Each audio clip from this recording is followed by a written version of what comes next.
I just got reminded for some strange reason of the book of Boba Fett. Specifically, you know, Grogu, Baby Yoda, my boy, with his drip. He came in that last episode with the drip. All right. I mean, his fucking armor wasn't showing. You know, like you couldn't really see it because he already had uh, those like khaki robes on him.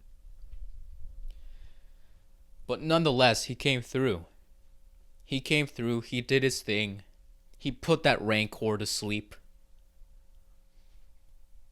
That's my boy. That is my boy. And let me sit down because what an incredible few episodes we have witnessed. Why does my voice keep cracking, man? This it's crazy. Episode 5, 6, and 7 of the Book of Boba Fett. I gave away a spoiler already, which wasn't too big. But still, I mean, look. The Book of Boba Fett. Here's the difference between the Book of Boba Fett and the Mandalorian, right? The Mandalorian brought the entire country together. Okay, it's like Ted Lasso, right? With the whole fucking family friendly thing, right? That was great. That was really great. It was a success on part of Disney, on part of Lucasfilm. I mean, The Mandalorian, it's easily in my top 5 list of shows. All right? Easily. I don't have an official list or anything like that. But I mean, it's pretty good, okay? And that brought the entire, all the demographics, all the races. Didn't matter if you were black, if you were white. Okay, we couldn't hold hands together because of the whole pandemic. Like Martin Luther would have wanted. Not the German one, the black one. Okay. But if it's any consolation to you, Martin, Dr. King, as some would call you, we all watched The Mandalorian together, and it was awesome. Okay, everyone watched that show, and it was great. And then there was the Book of Boba Fett, right? The Book of Boba Fett.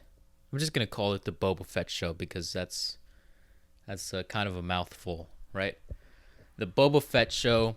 That one was more for the Star Wars nerds. Okay. All right. The Mandalorian. It was commercialized. Everyone loved Baby Yoda. Okay. The Boba Fett show was for us. Okay. It wasn't for you, normie. It was for me. And let's just talk about it real quick. The Boba Fett show, I have a few problems with because, I mean, the first few episodes, I was really disappointed in how little I cared about Boba, about Fennec Shand, because they should be, the cool people, right? And I don't really give a fuck about what happens on Tatooine, anyways. they did that planet enough. It certainly is enough after this show. In any case, a few episodes in, and I'm just like, you know what? I don't really care about anything here. So, I mean, it was still cool to see. It was still cool to see, but like, there's this one fight scene where, in the first episode where it's like, um, they get surrounded, him and Fennec Shand, you know, and they get surrounded by like these goons, and they have like these shields that they're like circling them around them with, so they can hit Boba Fett, but Boba Fett can't hit back. And also I think he lost his jetpack or something, so he couldn't just fly away. And so they start stunning them with like these taser sticks, okay? And so they start stunning them, and then there's this shot that goes like, that's like an aerial view, you know? And so you're looking down upon them. And it was really weird because, all right, my bad. My father was doing something outside, and I had to tell him to cease the ruckus. Cease. Go back and watch TV. It's what you like doing. Anyways, Book of Boba Fett. I forgot what I was talking about. Oh yeah. So okay, the fight scene. You know, you're looking down up upon him. Okay, and they're tasing them, and you see Fennec Shand, the actress who plays Fennec Shand, and she's doing like this weird thing where like she pretends to get tased, but she keeps doing it over and over again. It looked super just weird. Just,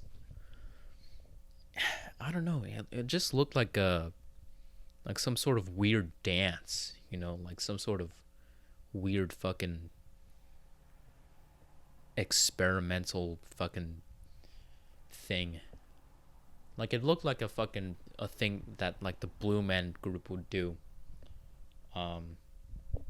I say that knowing damn well that I never once saw what the Blue Man Group did ever. I don't know what they do. Are they just blue? Is that their thing? What did they do?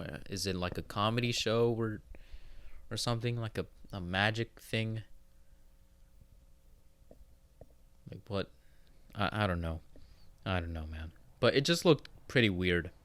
And it reminded me of like that scene in the in episode 8 of Star Wars, you know, like the second movie of the new trilogy.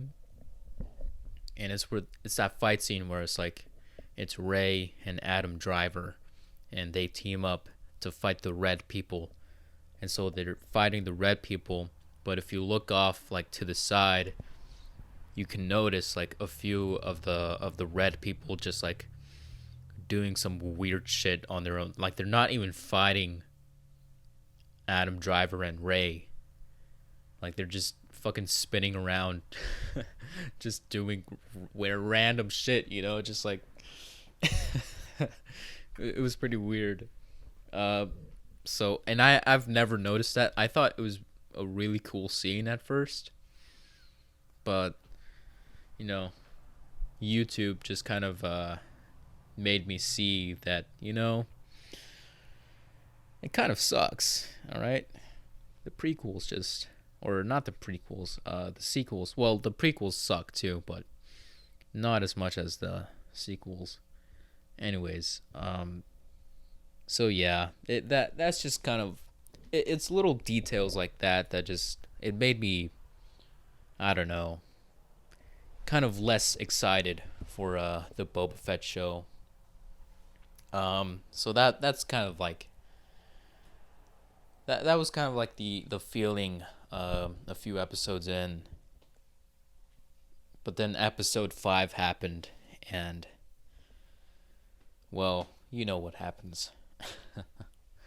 That's I mean that yeah, just seeing him again, it was really cool. And I don't even know what that thing was, like the thing that he was on. It was like a giant space ring that housed an entire city, like on the inside of the ring.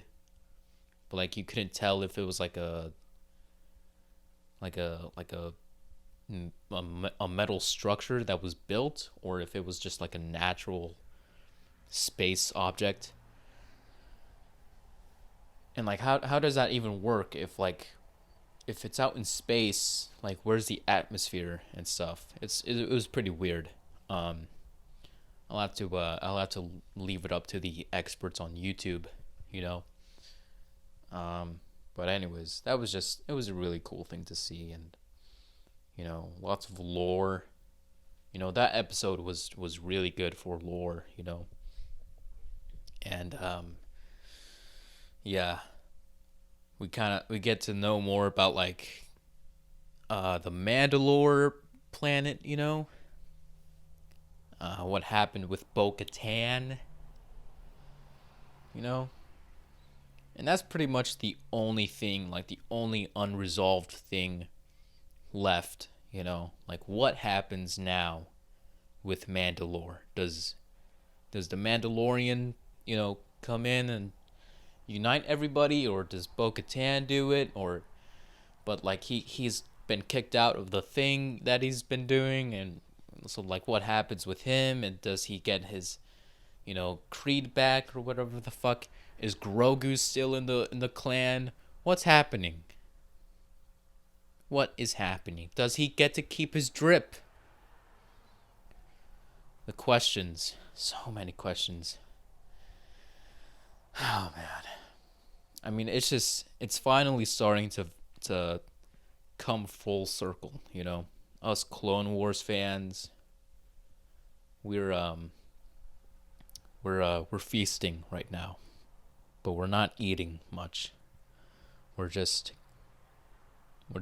destroying our eyes, looking at Grogu, looking at Din Djarin, and can you hear that fucking motorcycle? Jesus Christ. The road beside my house, everybody. It's been a while since I've mentioned it. Anyways, Book of Boba Fett. I'd give it like a 6 out of 10, Just because like I feel like The Mandalorian just kind of took over after that. So I mean not took over, but it just felt like another episode of The Mandalorian, to be honest. Those last 3 episodes, they were Mandalorian episodes. Like, let's not kid ourselves. That wasn't Boba Fett. By the way, speaking of Blue Man Group, how about Cad Bane? Holy fucking shit, dude. That was a real treat to see. A real fucking treat. And not gonna provide any spoilers here, but again, us Clone Wars fans, over the moon. Over the fucking moon. And the season finale just dropped today, because I'm recording this on a Wednesday, right? So I got to see it. So I'm not going to give any spoilers once again, but in case you wanted to watch it. So, but I mean, if you're a Clone Wars fan, this is the episode. This is the show for you. I think that's very true. So, anyways.